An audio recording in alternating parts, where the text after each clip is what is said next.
Kinagigiliwan ngayon online ang kwelang reaksyon na ito ng mga kuting at ibantay para sa kanilang amo na napauwi ng gabi.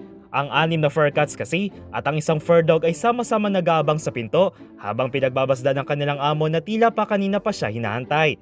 Kaya naman ang banggit sa caption ay sorry dahil ginabi ng uwi at dagdag pa na hindi na ito mauulit.